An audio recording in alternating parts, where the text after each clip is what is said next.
Bonjour à tous. On va évoquer l'immigration, réalité et déni. C'est le thème de cette session numéro 2. L'immigration est un sujet qui est à multiples entrées. C'est un sujet qui est éminemment politique, qui anime, qui déchire d'ailleurs les débats politiques. C'est un enjeu économique colossal, notamment pour les pays qui vieillissent et qui ne font plus d'enfants, et donc qui ont besoin d'immigration pour continuer à faire tourner la machine, mais derrière se pose un problème de finances publiques, derrière se pose un problème d'emploi, un problème de logement, également un problème de chômage, avec toujours cette question jamais tranchée sur immigration choisie ou non. C'est évidemment un sujet de sécurité et c'est aussi un sujet lié aux conséquences climatiques avec le phénomène des migrations à cause des vagues migratoires liées au changement climatique. On aura deux thèmes principaux dans cette table ronde: l'ampleur du phénomène migratoire qui est devenu une composante réelle, une composante première de la dynamique démographique des pays riches, et les conséquences de l'immigration sur ces sociétés et ces pays de destination.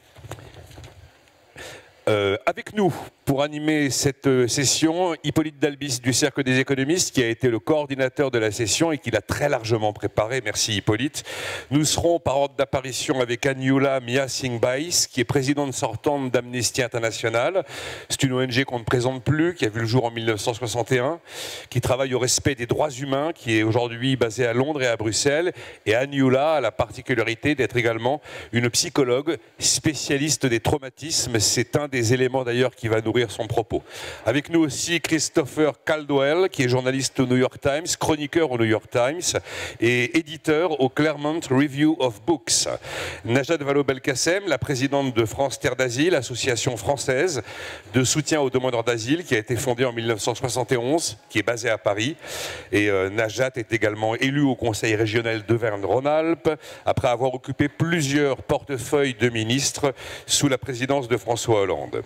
Silvia Elena Giorguli est avec nous également. Elle est présidente d'El Colegio de Mexico. C'est un établissement d'enseignement supérieur et de recherche qui est spécialisé sur les sciences humaines, qui a vu le jour en 1940 et qui, comme son nom l'indique, est installé à Mexico. Et Silvia a mené des recherches sur la migration internationale dans les Amériques. Et enfin, Philippe Luc, à ma droite, qui est directeur du programme économique du Center for Strategic and International Studies, le Centre d'études stratégiques et internationales. Il s'agit d'un cercle de réflexion qui a été fondé en 1962 au sein de l'université Georgetown de Washington. Pour ouvrir cette deuxième session, je passe la parole à Hippolyte Dalbis du Cercle des économistes. Merci Nicolas, bonjour à toutes, bonjour à tous, bienvenue dans cette session sur la migration. Donc c'est une évidence, hein, et tu l'as dit, de répéter que la migration suscite du débat, suscite du conflit. Et donc on s'est dit au Cercle des économistes que pour sortir par le haut et avoir un débat le plus constructif possible, eh bien, il fallait revenir aux faits.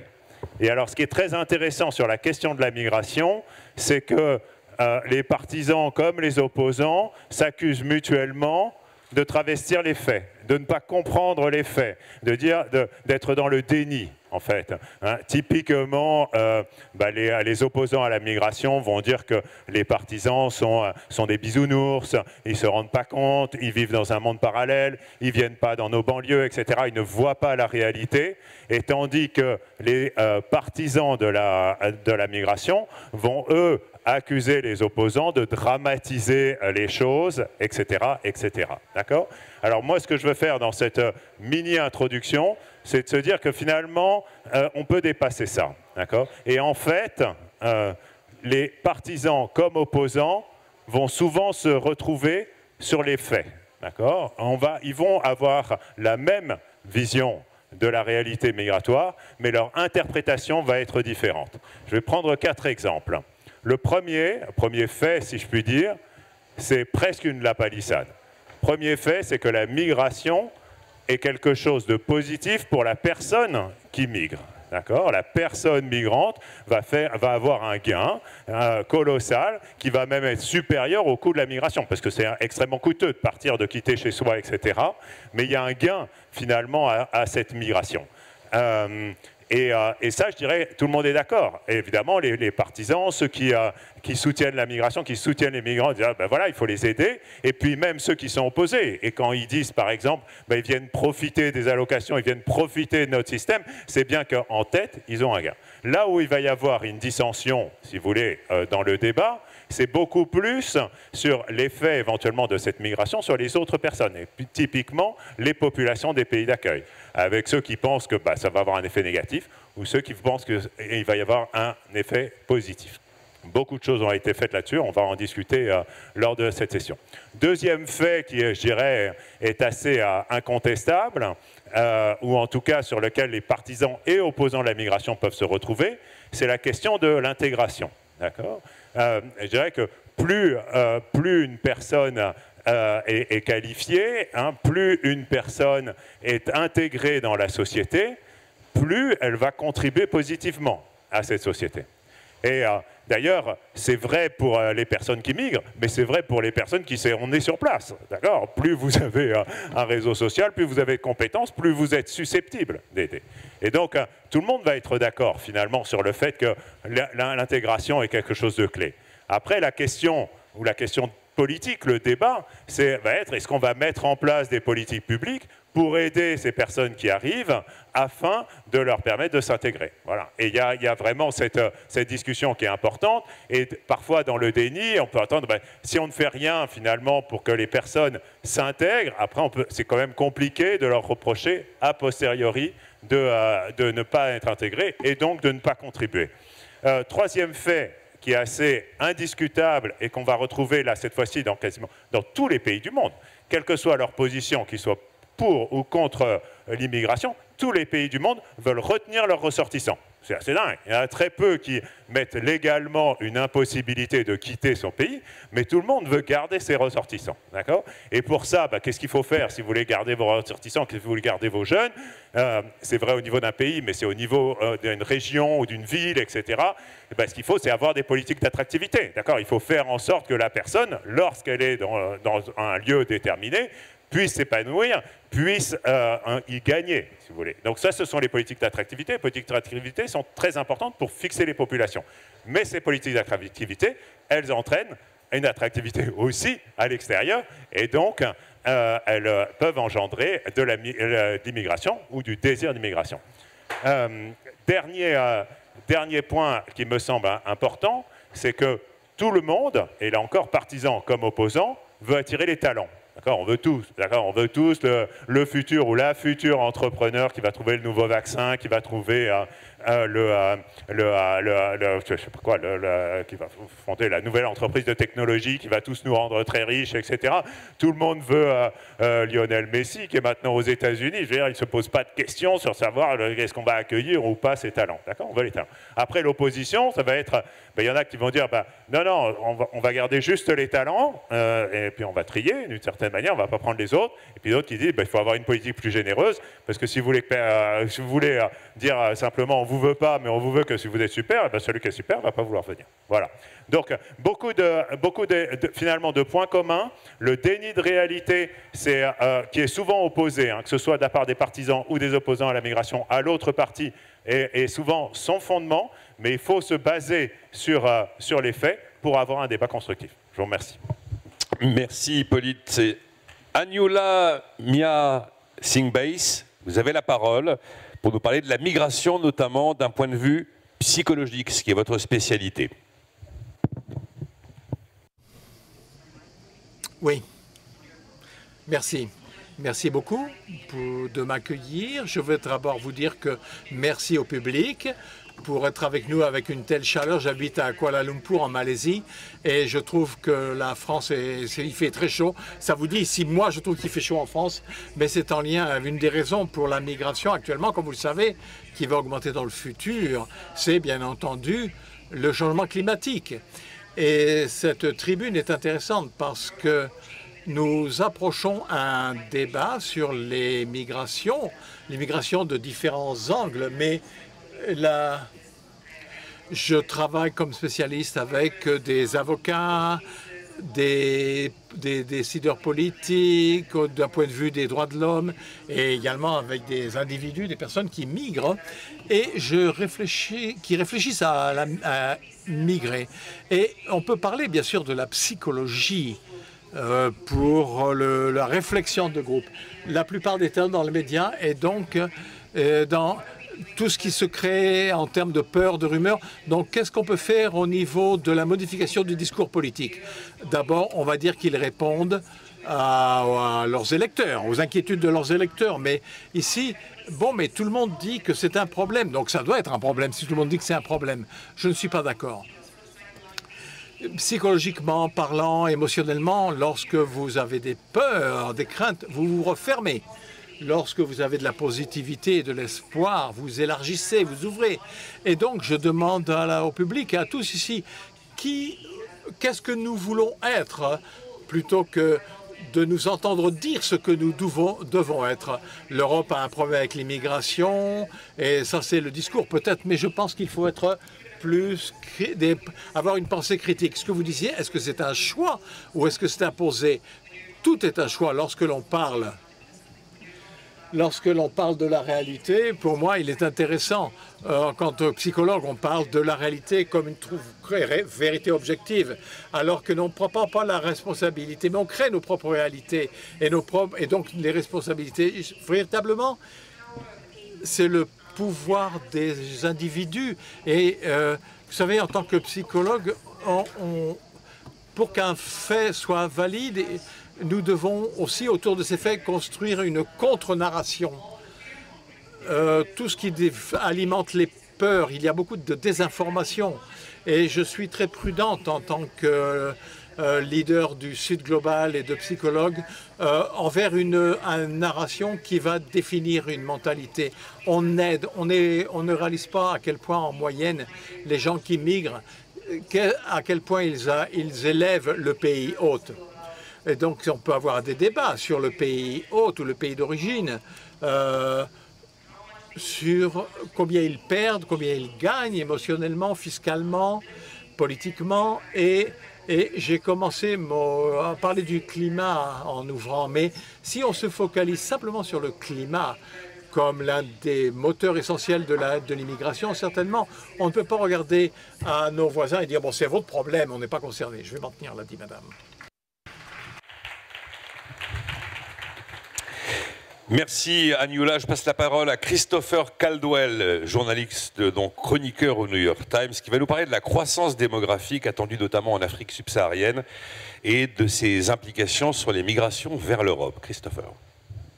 Alors, merci bien de votre accueil. Je suis très content d'être ici avec vous.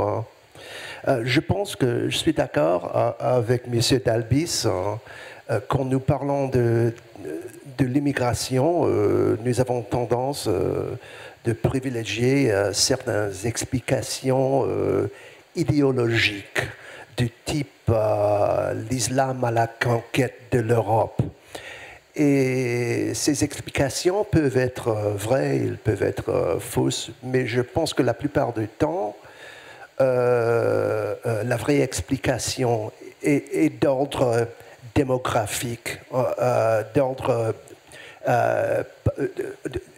ils ont affaire avec la population.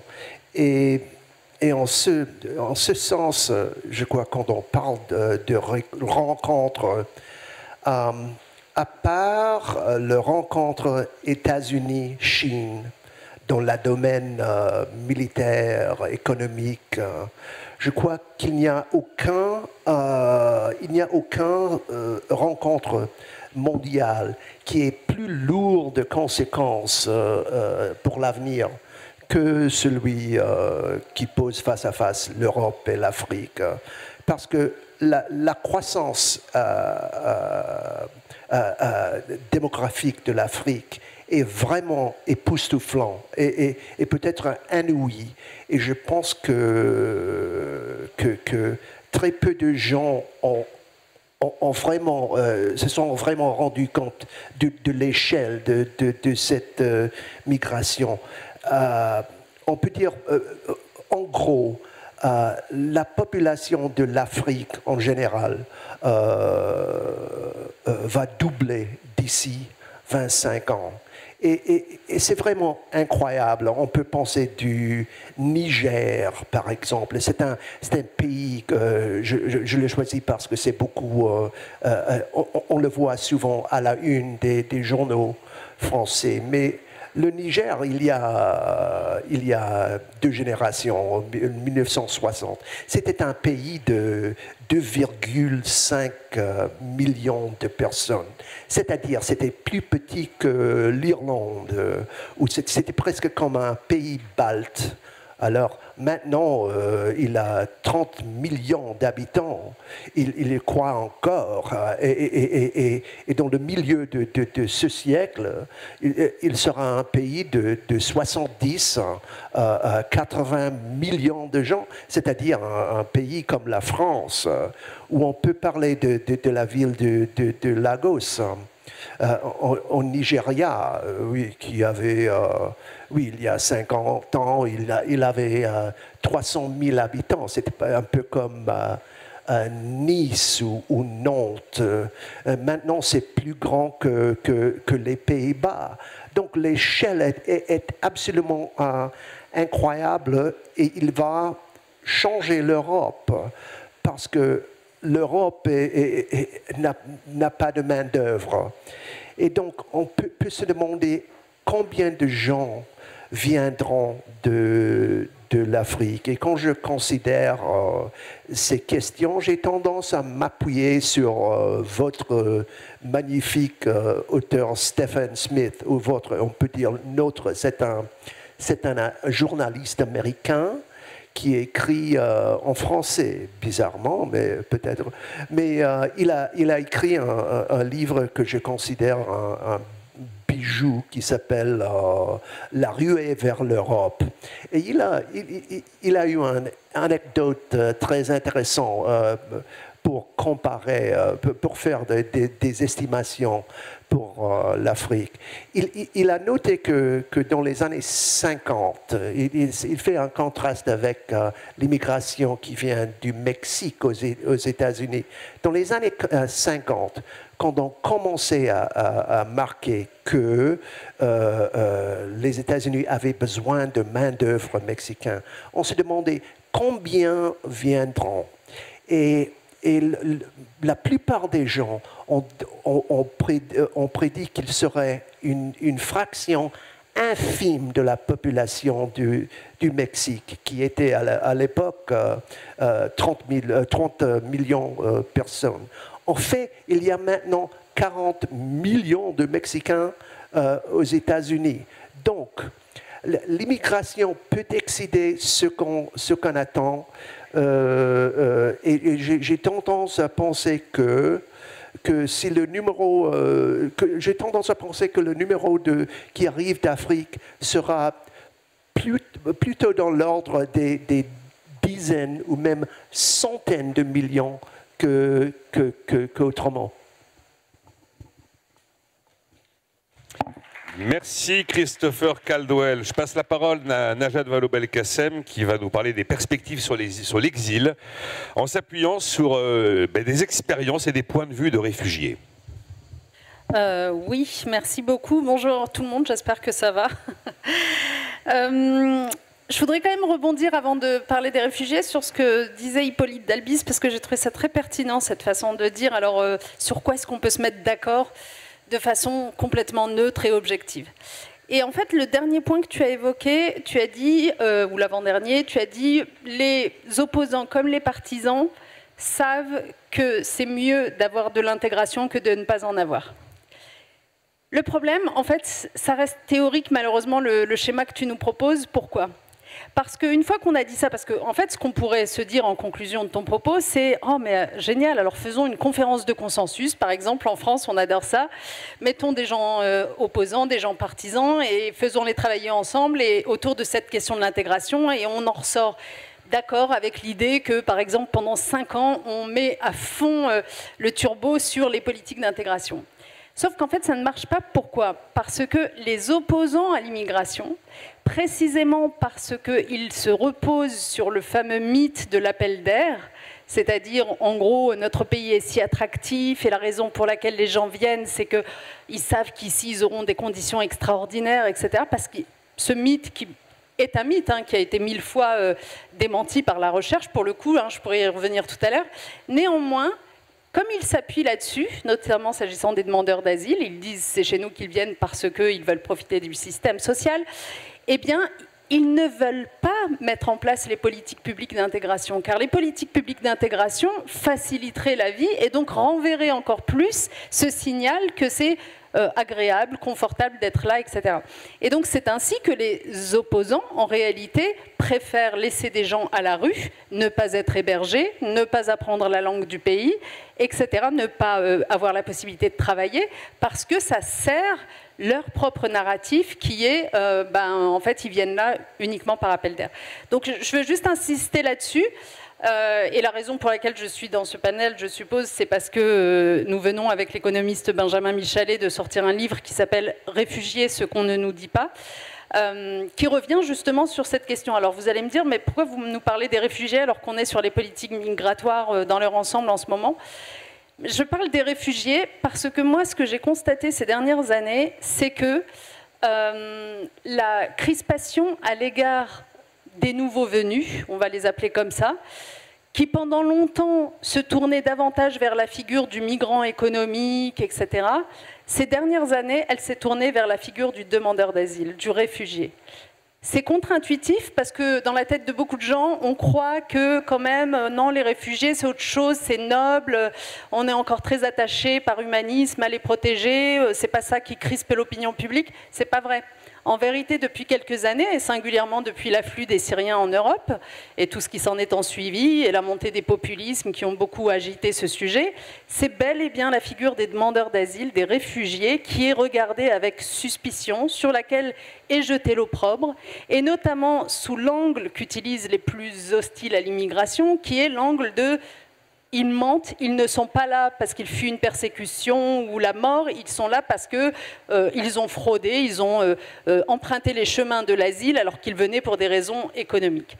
Et donc c'est extrêmement important d'affronter ce sujet-là pour comprendre ce qui se joue, pour éclairer les gens tout de même, pour savoir au fond qui sont ces demandeurs d'asile, d'où ils viennent, pour rappeler des choses qui ont disparu du débat public, par exemple que quand les gens fuient chez eux, en fait, leur préférence infinie, si vous les interrogez, moi qui parle beaucoup à des demandeurs d'asile et à des réfugiés en ma qualité de présidente de France Terre d'Asile, si vous les interrogez sur leur préférence véritable, ils préféreraient 1000 fois atterrir dans un pays voisin du leur, ne pas aller plus loin, pour une raison simple, si on se met 2 secondes à leur place, c'est qu'ils fuient des persécutions, la terreur, les détentions arbitraires, mais ils aimeraient bien pouvoir revoir les leurs ou pleurer leur mort. Vous voyez, mettez-vous à la place d'un Syrien ou d'une Afghane. Donc en fait, la préférence véritable des gens qui fuient de telles horreurs, c'est plutôt de rester dans un pays voisin du leur. Le problème, c'est que les pays voisins du leur, parce qu'on est au sud généralement, ont-ils les moyens, y compris économiques, de pourvoir à cette réalité-là? Et où est la communauté internationale quand il s'agit de venir leur porter assistance, les financements nécessaires, y compris pour que cette situation-là soit bien gérée? Donc en fait, dans notre monde, on organise tout mal.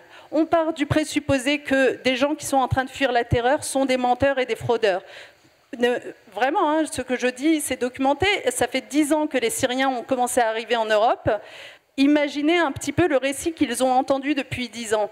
10 ans après, quand on ouvre les prisons de Bachar el-Assad lorsqu'il est tombé et que des caméras enfin filment à quoi ressemblaient les salles de torture et de détention, on se dit « Ah oui, mais c'est vrai, en fait, c'était ça qu'ils fuyaient, dis donc, c'était dur ». Ouais, il serait temps de s'en rendre compte. Donc, en fait, on diabolise la figure du demandeur d'asile. On introduit une grande confusion dans le débat public qui est quand même très problématique et que j'ai entendu 1000 fois, qui consiste à donner des chiffres très élevés en disant, par exemple, s'agissant de la France, vous vous rendez compte, on délivre près de 400 000 titres de séjour par an, c'est énorme. Et sur ces grands chiffres dans lesquels en réalité on mélange tout, aussi bien les étudiants étrangers que les travailleurs, que les couples mixtes, que les réfugiés, mais sur ces grands chiffres, on appose l'exclusive image du demandeur d'asile sur un bateau de fortune sur le point de faire naufrage, donnant le sentiment en effet de l'arrivée massive de la submersion. Donc toutes ces manipulations-là, il faut absolument les défaire. Et nous, on les défait en disant une chose simple. D'abord, arrêtons de confondre la migration volontaire, les étudiants, les travailleurs, etc., et les demandeurs d'asile, c'est-à-dire des déplacés forcés. La première partie, qui est donc la plus nombreuse, largement, les seuls étudiants, par exemple, ils représentent aujourd'hui 30% des titres de séjour que je viens d'évoquer, là où les demandeurs d'asile, c'est 12%. Donc, la première partie faite de migrants volontaires, un État, notre pays, peut complètement la réguler. Il a tout à fait la possibilité, en fonction de ses propres intérêts, de ses propres besoins, de dire on a moins besoin d'étudiants ici, plus besoin de travailleurs qualifiés là. Pourquoi ne le fait-il pas? Pourquoi ce récit de l'impuissance permanente qui alimente l'angoisse des gens? S'agissant des déplacés forcés demandeurs d'asile, c'est vrai que, bien sûr, des grands principes éminemment précieux nous imposent d'ouvrir la porte aux demandeurs d'asile pour instruire leurs demandes avant de dire si oui ou non on en fait des réfugiés.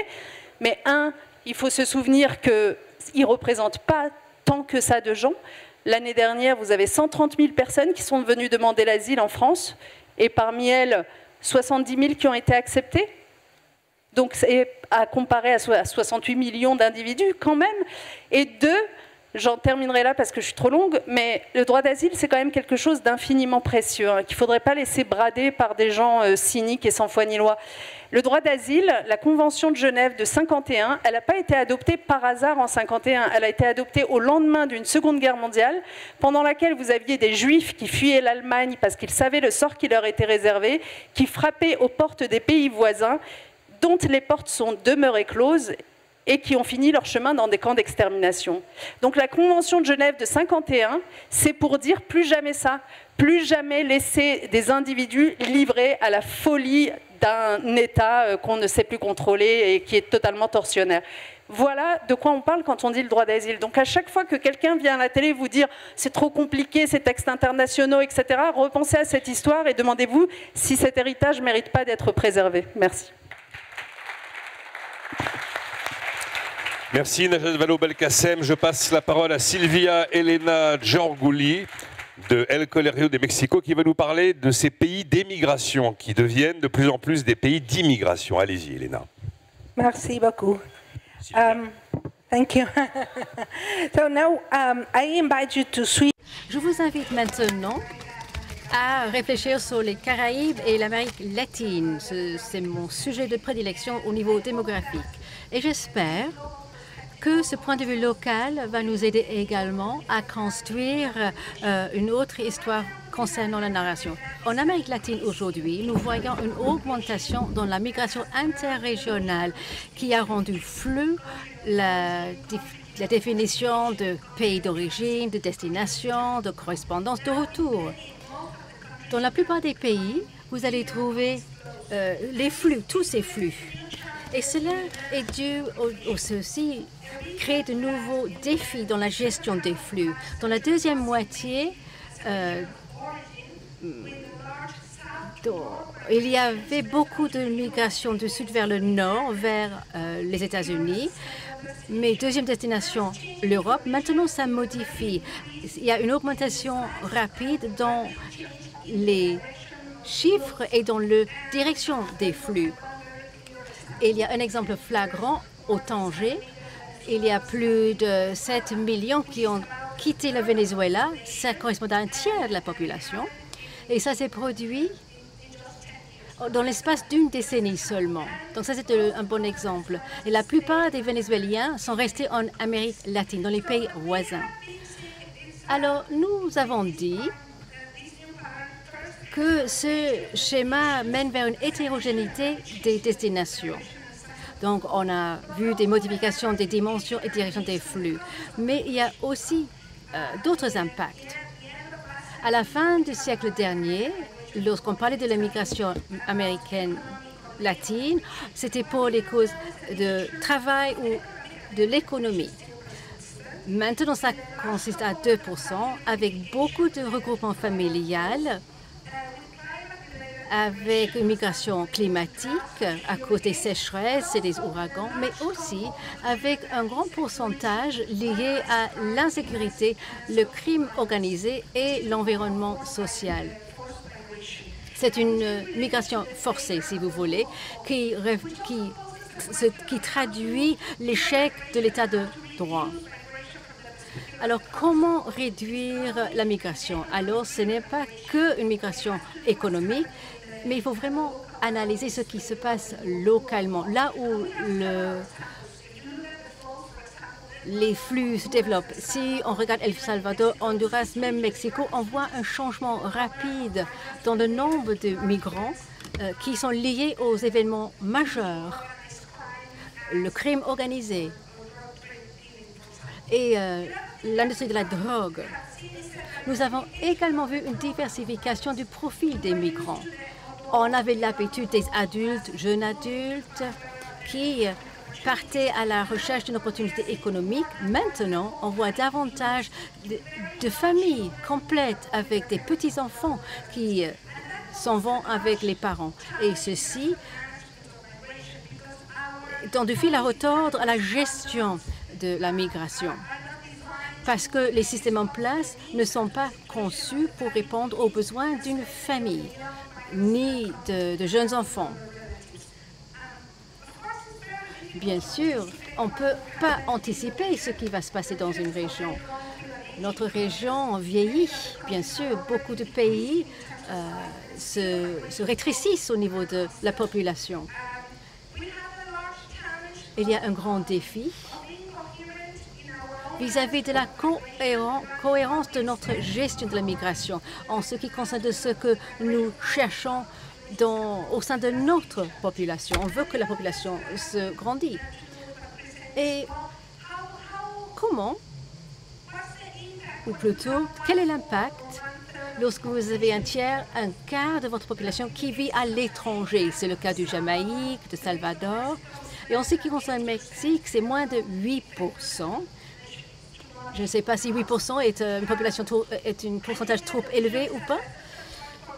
Mais il faut pouvoir construire une nouvelle histoire, de concevoir une nouvelle réponse à la gestion des flux migratoires. Bien sûr, il y a certains avantages, certains désavantages.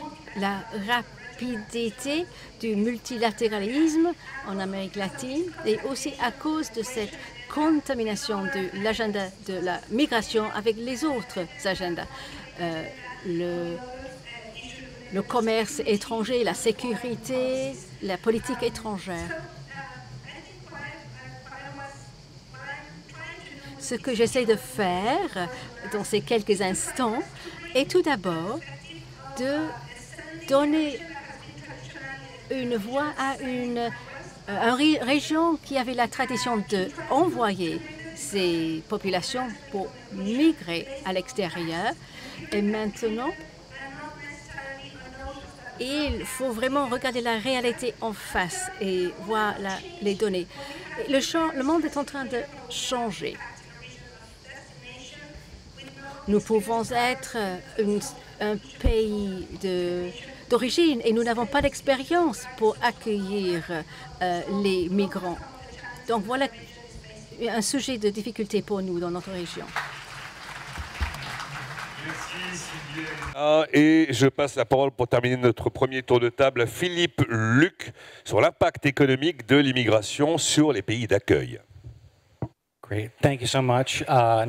Merci beaucoup. J'ai vraiment écouté avec grande attention les autres panélistes. Je m'excuse de ne pas maîtriser la belle langue française. Je ne veux pas la massacrer. Je suis économiste qui a passé sa carrière à réfléchir sur le commerce, migration, l'impact sur l'emploi. Lorsque j'ai quitté les universités pour travailler au gouvernement américain, c'était parce que j'étais de plus en plus frustrée par les preuves claires des avantages de la migration et l'écart avec la conversation politique. En travaillant au sein du gouvernement, la situation est encore pire. Certains sujets ont déjà été évoqués. Oui, Équateur, Colombie, avec des migrants de Venezuela, des millions. Ce n'est pas entièrement dû à la politique américaine, mais il y a des sanctions très strictes américaines qui ont un impact sur la prospérité de la Venezuela. Mais pour rebondir sur l'Afrique, je vais vous donner deux petites histoires. la moitié des enfants à naître dans les 75 années à venir va naître en Amérique, en Afrique, je veux dire. Et Nigeria aura la même population que la Chine à la fin du siècle. C'est une augmentation massive de population. Ça ne veut pas dire que ça va exiger ou nécessiter une migration extrême. S'il y a des opportunités économiques dans ces lieux, s'il y a un manque de conflits, s'il y a d'autres facteurs, l'Afrique peut très bien avoir ou expérimenter une prospérité formidable pendant un siècle. La situation est assez flagrante. Soit il faut déplacer beaucoup d'individus de là où il y a peu de capital jusqu'à un endroit là où ils peuvent exploiter le capital, ou sinon, il faut investir les capitaux là où sont les gens. Voilà les deux choix. Si on fait ni l'un ni l'autre, alors vous allez avoir de la migration forcée à grande échelle. Voilà le paysage à mon point de vue. Et l'avantage pour nous de cette migration, si on tire les migrants vers nous plutôt que de les pousser, alors l'avantage pour nous peut être très important parce que nous avons des populations vieillissantes, un force de travail rétrécissante, beaucoup de personnes qui auront dorénavant besoin de soutien, de soins, de main pour les aider. Donc on peut gérer ça. Maintenant, je me tourne vers ma frustration en tant que en travaillant dans les universités aux États-Unis. On ne parle plus de la migration. Ce n'est pas la peine d'en parler, c'est un avantage pour les États-Unis. C'est un avantage également pour les pays d'origine. On était inquiète vis-à-vis de toutes les personnes très intelligentes qui sont high. Oui, mais ça existe. Mais il y a des études qui ont analysé cette question. Une augmentation de visas pour les Philippines, pour les infirmières philippines. On avait peur que la Philippine n'aura plus d'infirmières. Mais en fait, c'est l'inverse qui a été vrai, parce que plus de Philippines ont suivi la formation pour devenir infirmières, parce que le métier a été reconnu. Et puis, c'est un avantage pour les Philippines quand les personnes qui sont parties et qui reviennent après, puisqu'ils sont plus expérimentés. Ces personnes qui sont parties et revenues, ils connaissent les produits étrangers, donc ça impacte le commerce. Donc ça, c'est l'état des choses aux États-Unis. Mais je vous dis quelque chose qui est loin de la réalité politique. Et le gouvernement qui augmente les déportations. Et mes propres recherches indiquent que c'est négatif pour les personnes sans papier, mais détruit également les emplois aux États-Unis. On a eu des programmes de déportation similaires, moins extrêmes bien sûr, mais des programmes similaires avec Obama. Mes propres recherches démontrent que pour chaque millier de personnes que vous envoyez, vous détruisez 80 000 emplois pour les Américains. On a moins de construction, on a moins de besoin de main-d'œuvre. Et même si vous ne prêtez pas attention à ces arguments économiques, le gouvernement actuel nous indique qu'on revient vers une époque de puissance économique dure. Ce gouvernement souhaite utiliser l'accès au marché américain comme une arme. Mais qu'est-ce que c'est qu'un marché? C'est les personnes qui demandent des services, des produits. Donc on est en train de se tirer une balle dans le pied. Alors, vous le savez tous, historiquement, l'immigration a été le super pouvoir des États-Unis. C'est grâce à l'immigration que nous sommes ce que nous sommes. Moi-même, ma famille étaient des réfugiés syriens venus aux États-Unis, se sont mariés aux immigrés allemands aux États-Unis. Alors, où est-ce que j'en veux venir? Alors, il y a un écart entre la politique et les faits. Et ça me fait rebondir sur le commentaire d'ouverture. Les faits existent et il faut vraiment faire attention aux faits. Lorsque moi, je suis allée travailler au gouvernement, moi, je me plaignais auprès d'un fonctionnaire, un peu comme je fais aujourd'hui. Et le fonctionnaire m'a écouté patiemment et puis a dit, Phil, tu ne t'es pas rendu compte? Peu importe que tu aies raison, ça n'a aucune importance. Donc oui, il faut faire mieux que d'avoir raison sur les faits. Il faut comprendre pourquoi ça ne traduit pas dans les politiques. Il faut juste comprendre qu'il y a une énorme valeur de ces personnes qui à mauvais escient par les immigrants. Pensez à la Russie. Il y a un effondrement démographique en Russie. Donc, le propagande russe va concerner le dégât causé par les immigrés.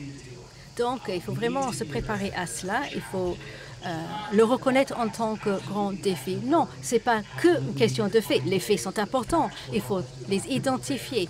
Et les faits vont nous aider à concevoir des programmes d'immigration.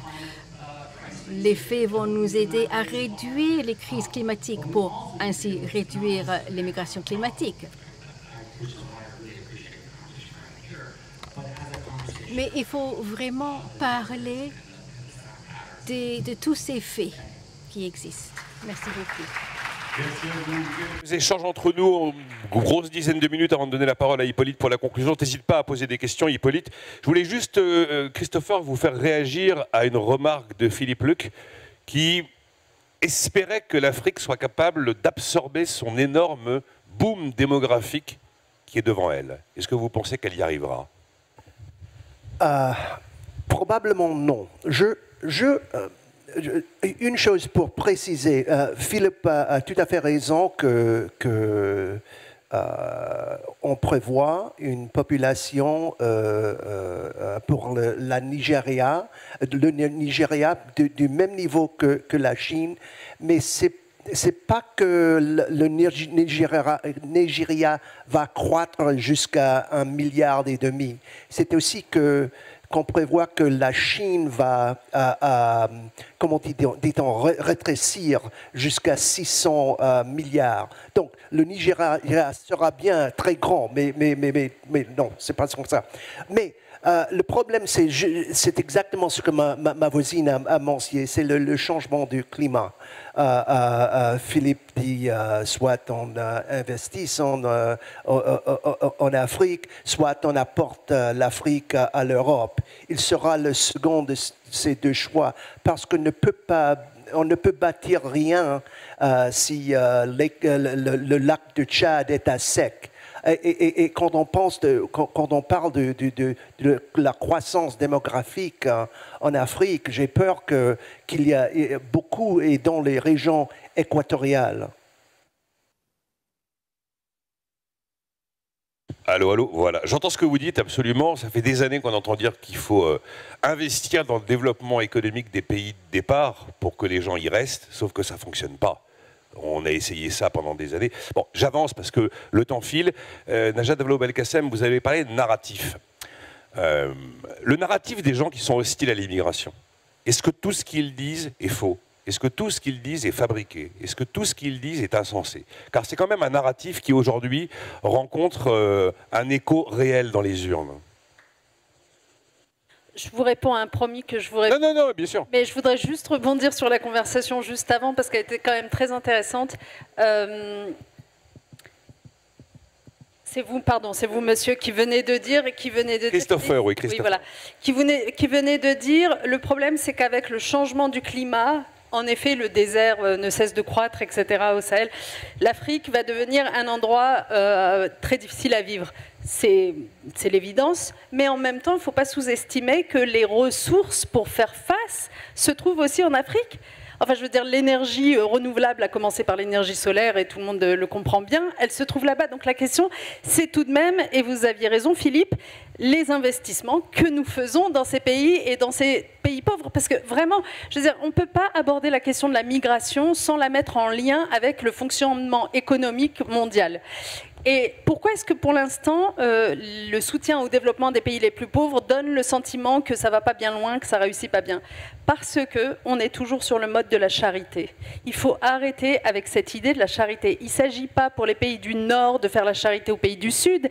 Il s'agit de revoir les règles mondiales en matière économique, en matière de financement de l'économie, en matière de règles commerciales qui portent toujours préjudice aux pays du Sud au détriment, enfin qui portent préjudice aux pays du Sud et au profit malheureusement des pays du Nord. Mais pourquoi? Enfin, je veux dire, pas parce que les pays du Nord auraient été particulièrement méchants, etc. C'est pas un discours post-colonial que je suis en train de tenir, quoique il y a une part de réalité. Mais ce que je veux dire, c'est que, par exemple, les institutions de Bretton Woods, le FMI, la Banque mondiale, tout ce qui est financement de l'économie mondiale, elles ont été conçues à un moment où les pays du Sud dont nous parlons étaient encore colonisés. Donc vous imaginez bien qu'ils n'étaient pas autour de la table, donc ils n'ont pas participé à ces conversations et leur intérêt n'est pas défendu. Et aujourd'hui, les règles commerciales qui s'appliquent, elles profitent énormément aux pays du Nord, au détriment des pêcheurs sénégalais, par exemple, qui du coup vendent moins bien leurs marchandises et donc du coup, à un moment donné, ils n'ont plus d'opportunités économiques sur leur territoire et ils partent.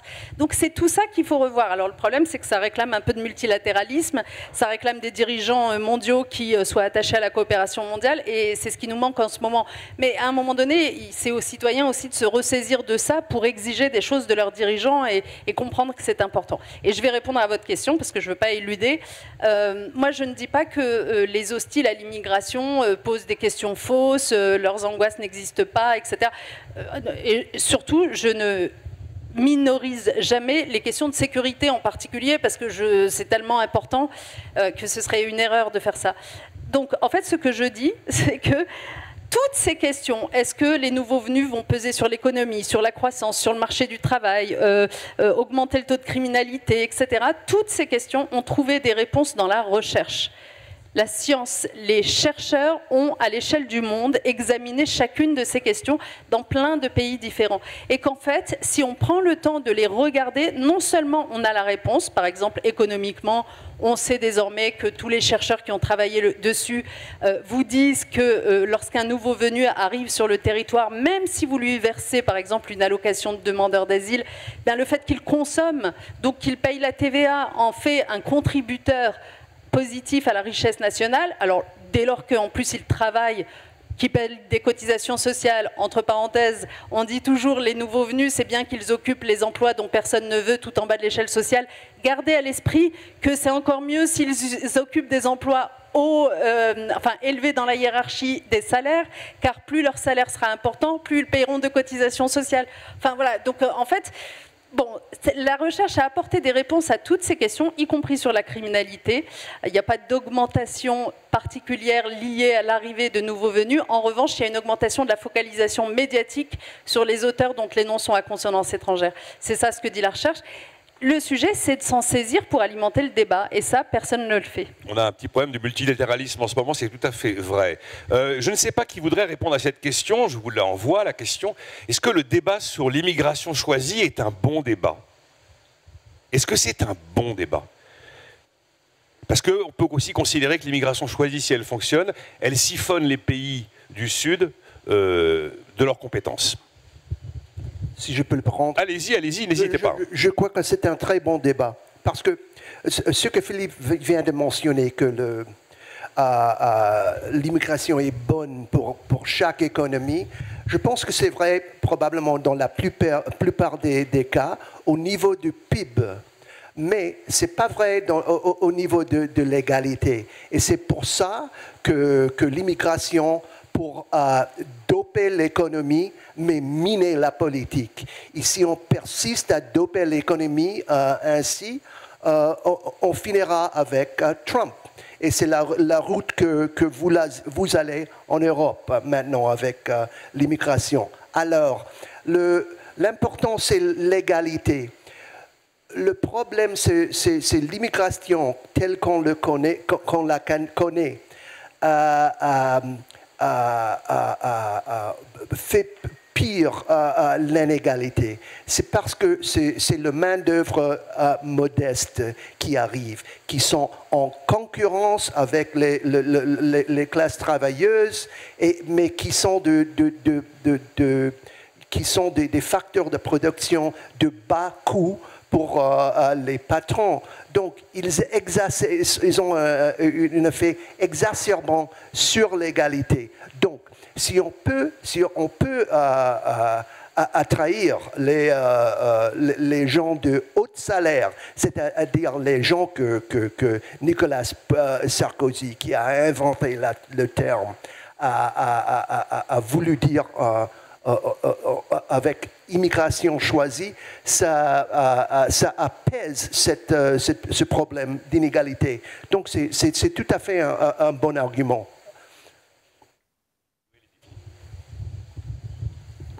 Okay, very briefly, I think that... Très rapidement, je crois que le point de vue des pays d'origine serait différent. Quel sera l'impact de notre migration si on envoie tous nos diplômés loin de chez nous? Donc, il faut que ceux qui partent, qu'ils reviennent. Oui, envoyons les jeunes à l'étranger pour travailler et pour revenir après avec leur expérience. Moi, je crois que ça, c'est une bonne manière de faire. Voilà, je cède la place à Philippe. Je suis d'accord. Oui, les compétences ne sont pas que des actifs immobiles. Il faut investir dans les compétences. Il y a un retour sur ces investissements. Et si on investit plus, on a un plus grand retour sur l'investissement. J'ai évoqué les Philippines. Je dirais également que la migration qui existe actuellement est en fonction de notre propre politique. Il y a beaucoup de personnes bien qualifiées qui seraient ravies de s'installer aux États-Unis ou en Europe s'ils avaient le droit. Mais aux États-Unis, comme moi j'étais diplomate, chaque pays que j'ai visité, presque chaque pays que j'ai visité qui était sous-développé, ils ont immédiatement demandé la question des visas pour des personnes qualifiées, etc.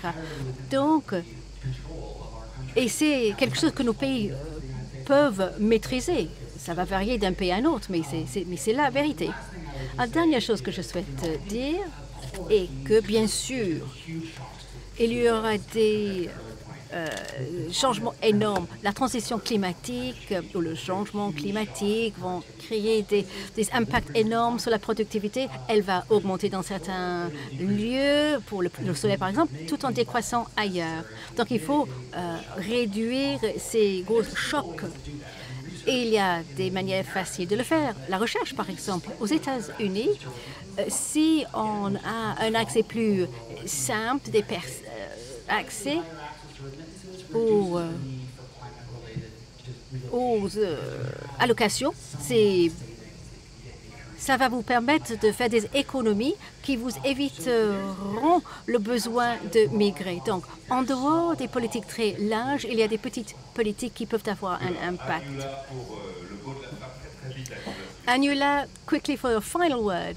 I would just say quickly, Très rapidement, je dirais que je suis tout à fait d'accord avec les panélistes. Lorsqu'on parle de l'immigration choisie ou imposée, imposer, c'est oh malheur, regardez ce qu'ils nous font.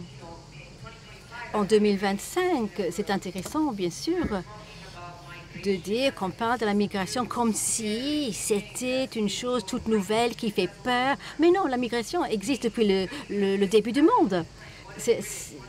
Qu'est-ce que c'est britannique, qu'est-ce que c'est français? Analysons ceci d'un point de vue historique. En termes de ce que Trump dit, les fake news à droite et à gauche, cette idée que l'Europe ou les États-Unis absorbent tellement, et Philippe, j'apprécie énormément l'humilité de votre propos. Ce sont les pays en voie de développement qui absorbent plus de migration. Et on évoque peu le fait que ceux qui ne peuvent pas migrer, Gaza par exemple, Je dirais tout simplement que nous tous, ici, nous devons nous poser la question. Qui est-ce qui raconte l'histoire? Qui signe? Qui a le micro? Pourquoi il raconte cette histoire? Quelle est l'histoire qu'on m'oblige à écouter? Quelle est l'histoire que je me raconte? Parce que très souvent, on dit bah, je vais parler de la migration qui fait peur, je vais la lancer par là-bas pour détourner l'attention de négligence structurelle. Et donc, il est mauvais d'exploiter une population pour les échecs de leurs leaders. Donc, continuez à poser les questions. Je pourrais continuer des heures et des heures, mais je m'en tiens là. Vraiment le temps pour la conclusion, Hippolyte, ou vraiment un mot très très bref, mais là on a fini. Parce qu'on a fini, juste quand même un petit mot d'économie et revenir sur la question de la France. On est dans une situation qui est quand même compliquée. Je veux dire, on a une population qui est vieillissante et on a une population qui est vieillissante pour une bonne raison, c'est que nos vieux vivent longtemps et on est content de ça, mais ça coûte très cher. D'accord ? Il faut financer cette protection sociale. Il faut également faire des efforts qui sont considérables dans la transition énergétique. Il faut faire des efforts considérables dans la recherche, dans la science, et il faut maintenant, parce qu'on a un dingue juste à côté sur nos frontières, il faut faire des efforts considérables dans le financement de la défense. Comment est-ce qu'on va faire? Il n'y a pas de magie. Je veux dire, le minimum, c'est d'essayer d'avoir des gens qui travaillent et d'en avoir le plus possible. Donc il faut être attractif. Est-ce que vous pensez que juste changer la politique d'immigration en disant maintenant on ouvre les frontières, est-ce que ça va marcher? Moi je dis tout de suite non, parce qu'on est déjà en fait dans une zone de libre circulation. On est en Europe, il y a 400 millions de personnes, il n'y en a que 12% qui viennent chez nous. Personne ne vient. Les gens ne viennent pas. On n'est pas attractif. Et on n'est pas attractif pour une bonne raison, c'est parce qu'on accueille mal. D'accord ? La seule solution, c'est d'accueillir, c'est de changer l'attitude, et changer l'attitude vis-à-vis d'une personne qui est née dans un autre pays. Voilà. Je prends l'exemple, et j'en finis avec ça, l'exemple le plus typique, c'est le Japon, qui autrefois, lorsque j'étais petit, était un grand pays, maintenant un pays de déclin. Regardez ce qui se passe. On a interrogé les gens dans les maisons de retraite, etc. On leur demande, qu'est-ce que vous préférez? Est-ce que vous préférez être touché par un robot ou par un étranger? Massivement, ils répondent qu'ils préfèrent être touché par un étranger, que par un robot. Justement, ils ne souhaitent pas être touchés par un étranger qui est un Coréen ou un Philippin dans ces chars. Si on n'a pas l'accueil, on aura le déclin, c'est absolument sûr. La solution, c'est la teranga. Voilà, je vous remercie. Merci. Merci à vous. Très bonne rencontre d'Aix.